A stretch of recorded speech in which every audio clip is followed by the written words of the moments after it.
coronavirus update. Every time a person dies of COVID-19 in China, Com o crescimento de casos do novo coronavírus, aumenta também a preocupação das pessoas. E diante disso, a Organização Mundial da Saúde, a OMS, informa que a doença tem uma taxa de mortalidade baixa e grupos de risco específicos.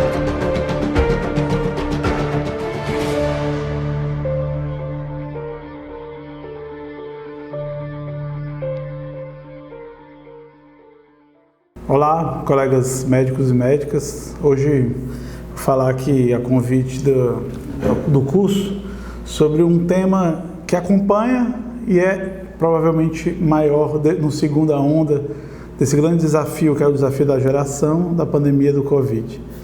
Então o tema que eu vou abordar, meu nome é Joel Porfírio Pinto, sou psiquiatra, naturalmente trabalho com saúde mental e vou abordar sobre ansiedade e depressão nos tempos de pandemia. Então, assim, eu vou falar um pouco sobre a ansiedade normal, a diferença da patológica, algumas síndromes ansiosas e, sobretudo, o que fazer para amenizar ou controlar ou passar por cima dessa situação quando ela estiver incomodando ou mais próximo que a gente conseguir, nesses tempos, tá? Deixando o tratamento para o final, naturalmente, e depois falar sobre a depressão. Mas começando sobre a ansiedade, é importante a gente tentar definir o que é ansiedade normal e o que é ansiedade patológica. A ansiedade, primeira coisa que é importante é não entender a ansiedade como uma coisa naturalmente doentia e disfuncional. Porque ela foi preservada para momentos como esse, momentos de desafio, momentos de preparação, momentos de enfrentamento de riscos potenciais ou reais. Então, assim, se a gente pensar por que a gente tem ansiedade, a gente tem ansiedade para se preparar. E aí vocês podem observar nessa curva, que é uma curva clássica, que ela tem um pouco mais de 100 anos de entendimento, em que é o seguinte: a gente tem ansiedade para se preparar porque se a gente tem baixíssima ansiedade diante de um desafio, seja ele físico, seja ele intelectual, seja ele concreto ou simbólico, o nosso desempenho é muito baixo. Mas se a gente tiver muita ansiedade, nosso desempenho também é muito baixo. Então imaginem vocês, para ficar de uma forma simplória, mas imagine um jogador de futebol numa final que vai jogar com muita ansiedade, o desempenho vai ser ruim, mas com pouca ansiedade o desempenho também vai ser ruim. Então tem um ponto médio abstrato, onde esse desempenho é máximo e acima dele ele é ruim, abaixo dele é ruim. Quando a gente fala de transtorno de ansiedade, obviamente a gente está falando de algumas situações ou síndromes onde essa expectativa sobre o que pode acontecer, ela está num grau tão alto que ela vira um sintoma. Então a ansiedade talvez seja o melhor exemplo na saúde mental, na psiquiatria, onde a intensidade do fenômeno divide o que é transtorno do que não é. É natural, por exemplo, que os colegas da emergência, os colegas da UTI, naturalmente, independente das pandemias, tenham um grau de ansiedade funcional para resolver aquele tipo de situação, sobretudo quando numa emergência, nas emergências, quaisquer que sejam. Então a gente não espera que o profissional de saúde, por exemplo, vá tranquilaço abordar uma emergência médica. Da mesma forma, a gente não espera, embora às vezes a gente não controle, que ele vá completamente ansioso. E quais são os sintomas desse lado direito da intensidade da ansiedade, onde a funcionalidade cai? São sintomas de falta de ar, sensação de prisão, de sufocamento, taquicardia, palpitação. Essas são as mais comuns. Muitas outras são muito conhecidas, sobretudo para quem dá plantão em emergência. Por exemplo, parestesia, em queimação, em formigamento, ou mesmo de gelado. Tem gente que fala, parece que tem um balde de gelo derramando, tontura, alteração no gastrointestinal, principalmente diarreia. Esses são sintomas.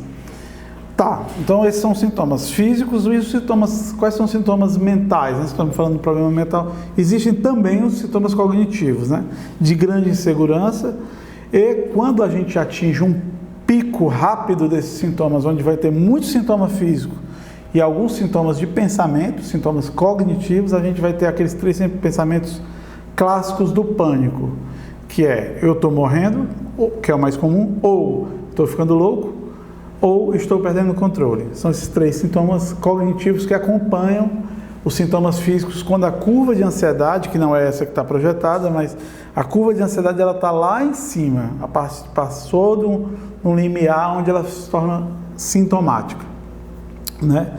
Então é disso que nós estamos falando, né? Onde a ansiedade ela deixou de ser funcional e ela passa a ser prejudicial, disfuncional.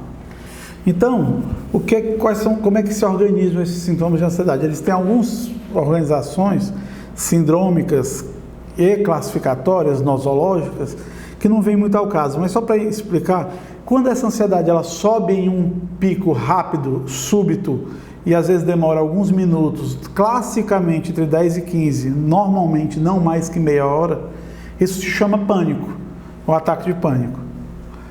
Quando esse ataque de pânico ele é desmotivado, sem motivação, repetitivo e, sobretudo, ele passa a dar medo de ter o próximo a ponto da pessoa se sentir limitada na funcionalidade, é o que a gente chama de transtorno de pânico. Mas a gente vai encontrar ataques de pânico em diversos problemas de saúde mental ou pontualmente. Por exemplo, uma pessoa que tem um toque de limpeza e não pode lavar a mão naquele momento, a ansiedade pode aumentar tanto e tão rápido a ponto de ter um ataque de pânico. Ou outra pessoa que tem uma fobia de elevador, ao ser obrigada a entrar no elevador, ela pode ter um ataque de pânico. Nenhuma dessas duas que eu citei tem transtorno de pânico. Teria transtorno de pânico com outra pessoa. Mas focando na nossa conversa hoje, porque é importante explicar o que é um ataque de pânico, que é esse aglomerado momentâneo, súbito e rápido, né, de sintomas de ansiedade a ponto de ter sintomas físicos e mentais, porque provavelmente algumas pessoas nesse período vão apresentar ou já estão apresentando esse tipo de sintoma. Claro que a história vai fazer diferença entre quem já tinha pânico e está recrudescendo, né, tá tendo uma recaída, e outras pessoas que não tinham. Isso faz importância, sobretudo no tratamento. Uma outra possibilidade que vai aparecer muito agora são pessoas que já tinham o que se chama classicamente, e a maioria das pessoas, das colegas médicos conhece como hipocondria, né, que agora no DSM se propõe um nome que ainda não é tão conhecido, que é transtorno de ansiedade e doença, onde a pessoa, e tem 2 variações. A principal, né, que é ter certeza que tem uma doença grave e ficar procurando por ela e tudo mais. Tem uma variação que a pessoa evita assim, exames, evita consultas, mas o principal que a pessoa... Então, crer num nível quase delirante de que tem uma doença grave, isso também pode aparecer por aí. Essa pessoa, ao ser confrontada com a possibilidade da doença grave, pode também ter ataques de pânico como sintomas da doença dela, não como diagnóstico. E isso é importante na medida que a gente pode ver também esses quadros aparecerem, tá? Então, entendido que é uma ansiedade não patológica, ou seja, ela não causa disfuncionalidade e nem desconforto, sofrimento muito grande, né? Sofrimento.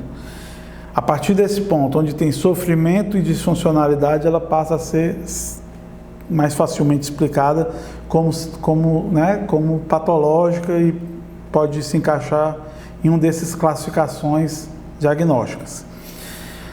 A partir daí, tem uma outra dificuldade, mas que é importante, que são o que é o transtorno de ansiedade, qualquer um desses, e o que é o transtorno de ajustamento ou transtorno de adaptação. Na literatura você vai encontrar os 2 nomes, de acordo com o sistema classificatório, com sintomas ansiosos. Qual a diferença básica? É que no transtorno de adaptação ou transtorno de ajustamento, que é o que a gente costuma usar mais esse termo, você não vai encontrar aquela questão de critérios completamente preenchidos para o transtorno de ansiedade, mas o sujeito, a pessoa, tem sintomas de ansiedade relevantes.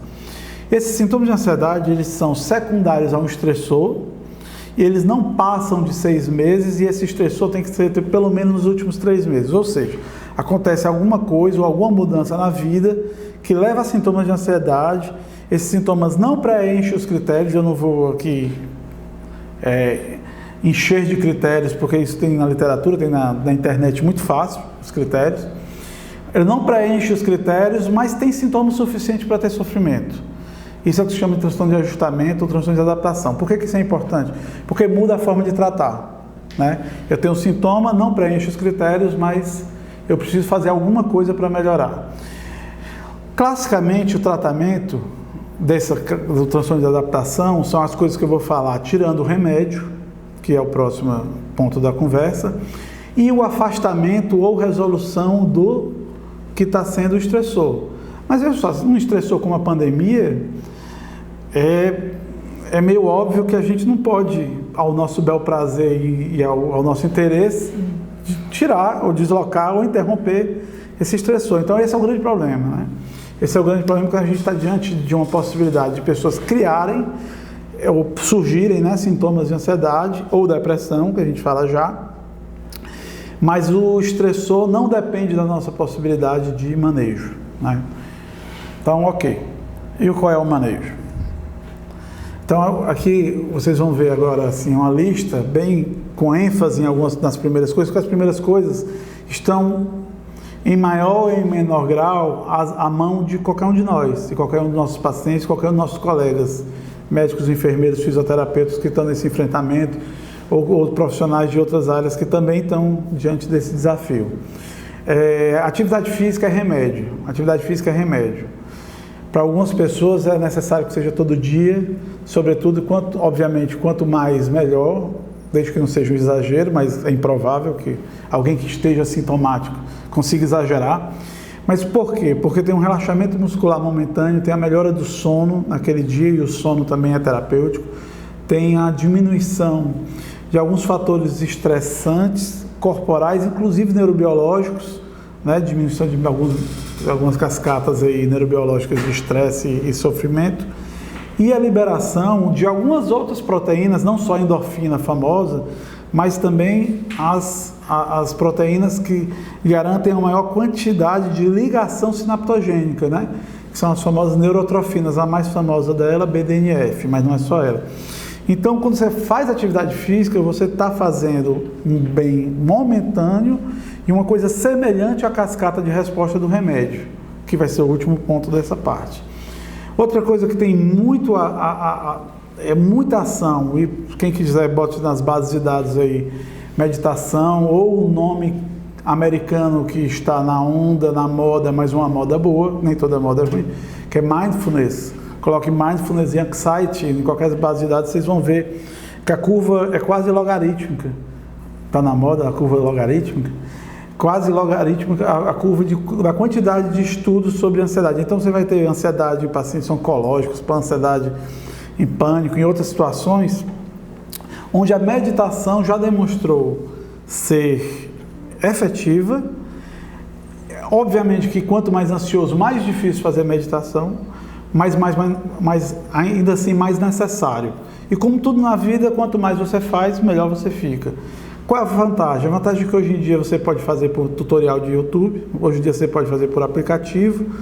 Tem os grupos, mas obviamente nesse momento de pandemia a orientação é evitar aglomeração. Então a facilidade digital traz também a facilidade para aprender meditação, que daria uma outra conversa longa que não vem ao caso, mas busquem e orientem para quem precisa. É extremamente útil. Estar longe fisicamente não quer dizer que a gente precisa ficar longe digitalmente, virtualmente. E isso é uma coisa importante em tempos como esse. Quem experimentou nos seus grupos de família ou de amigos já viu que faz diferença, pelo menos é o melhor que pode ser feito. Fora de pandemias, existem muitas evidências sobre contato social para evitar e para tratar ansiedade e depressão. Então, quase tudo que eu estou falando aqui, eu não vou repetir, que vale para depressão. Atividade física, meditação, lazer, contato social, mesmo que não seja físico, e psicoterapia. Eu acho que todo mundo tem acompanhado que muitos serviços, mas não só serviços alguns de voluntariado e serviços profissionais, inclusive particulares, mesmo por via de convênios médicos, têm oferecido serviços porque está regulamentado pelos colegas da profissão da psicologia e também, né, a psicoterapia é feita por médicos, por teleatendimento. É uma coisa útil, eficaz e que pode ser também mais um tratamento para quem está ou no transtorno de ajustamento ou mesmo num quadro, né, no transtorno de ansiedade generalizada, pânico ou o nome que for, mas que tiver com sintomatologia relevante. E por último, um remédio. Aí aqui vem dois mundos, né? Simplificadamente, tem remédio que trata e não melhora, que são os mais importantes, mas tem remédio que melhora e não trata, que todo mundo conhece, os benzodiazepínicos principalmente.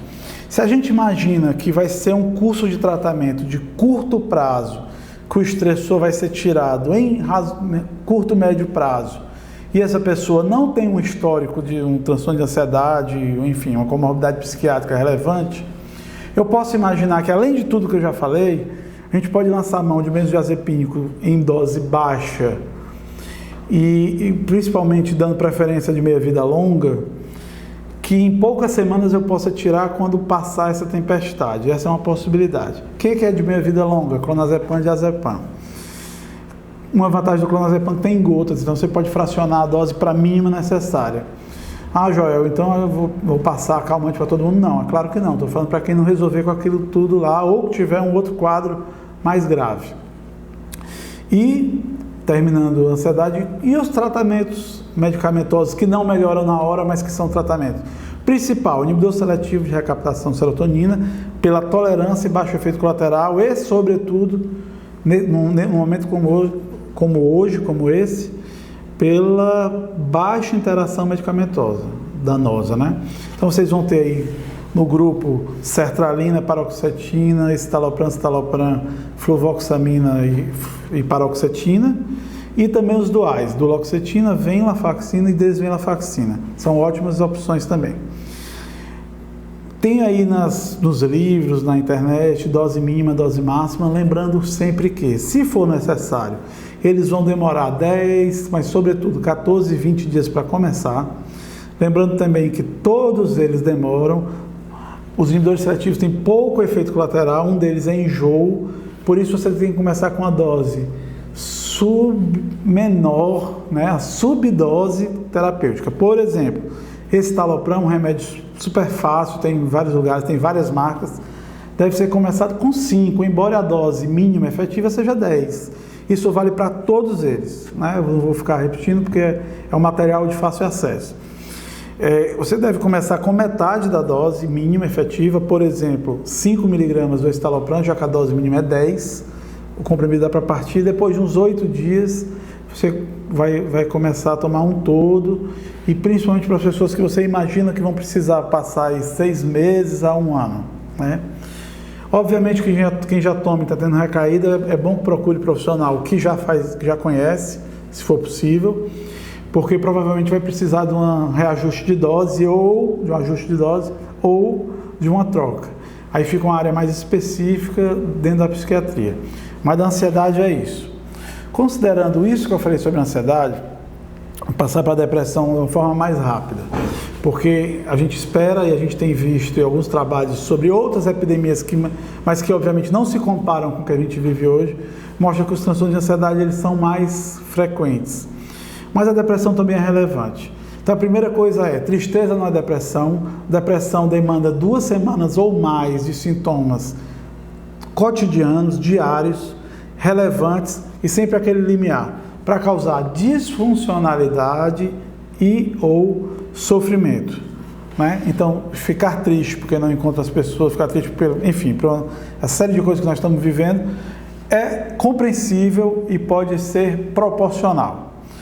Mas passou de um ponto que causa já um sofrimento, aí, mais uma vez, a gente vai ao manual que deve ter mais de 2 semanas para ser depressão e ter aqueles critérios. Não preenche os critérios, chama transtorno de ajustamento com sintomas depressivos. Joel pode ter as duas coisas? Pode. Transtorno de ajustamento com sintomas mistos, ansiedade e depressão, é possível.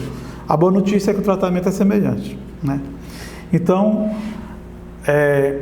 Quando a gente olha os critérios de depressão, vocês vão ver lá, quase todo mundo também lembra que tem alteração de sono, alteração de apetite, tem alteração de concentração, de libido, mas guardem esses sintomas para um segundo plano. Situações clínicas ou situações de estressor coletivo, a gente tem que olhar para o principal. O que é o principal? É falta de capacidade de sentir prazer, que chama anedonia, né? ou de buscar atividades prazerosas, das que estão à mão, né? Obviamente. Ou principalmente tristeza quase o dia todo, quase todo dia. Esses são os dois sintomas que pelo menos um deles, normalmente os dois, vão estar presentes. A partir daí, outros tipos de sintomas não são comuns à tristeza, entre aspas, normal. Por exemplo, ideia de morrer. Por exemplo, ideia de que eu não sirvo para nada, que eu sou pior que os outros, ideia de menos-valia. E desesperança, né? E achar que daqui em diante tudo vai dar errado.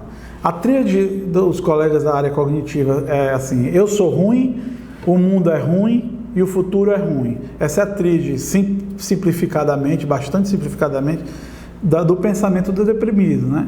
Então, isso chama atenção para isso, e aquilo que eu já contei antes da anedonia e da tristeza cotidiana, chamam atenção para um quadro de não é um ajustamento, provavelmente não é, provavelmente é uma depressão. Aí tem os critérios lá também de fácil acesso à internet, livros e tudo mais.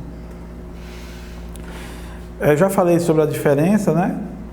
E uma coisa curiosa que eu não vou me atentar e não vai aparecer provavelmente nas primeiras discussões sobre Covid, nem talvez nunca, mas é que a depressão, assim como as doenças psiquiátricas graves, a gente tem há uns 20 anos pelo menos vários, é um conceito já estável de que são doenças inflamatórias. Claro que eu não estou falando de rubor, calor, edema, dor, estamos falando de mediadores inflamatórios tênues que muito provavelmente, mas aqui é só uma parte da curiosidade, talvez possam de alguma forma piorar. Os colegas da cardiologia, por exemplo, já estão mais acostumados a ver depressão como um fator de piora no prognóstico de doenças coronarianas, por exemplo, né? O tratamento, não, como eu já tinha avisado antes, é semelhante, inclusive a maioria dos antidepressivos que são chamados de antidepressivos por uma questão histórica, que são os tratamentos da ansiedade, também são tratamentos da depressão, só com um adendo. O que eles têm em comum é serotonina, que não tem a ver com felicidade, tem a ver com tranquilidade, né? Então, os serotoninérgicos são usados para ansiedade e são usados para depressão. Na depressão, propriamente dita, a gente vai ver outros, além dos inibidores seletivos, inibidores duais, né? A gente vai ver, por exemplo, bupropiona, que não serve para, simplificadamente, não serve para tratar a ansiedade. Tem aquela vantagem de não dar efeito sexual, mas ela não serve para tratar a ansiedade. Tem outros que servem para os dois, que são menos usados, mas nessa conversa mais inicial e rápida, a gente guarda para alguns casos específicos, como mirtazapina e trazodona. Então é isso, atentem para os primeiros itens aí citados com muitas exclamações, como atividade física, lazer, terapia e meditação. Um abraço e boa saúde.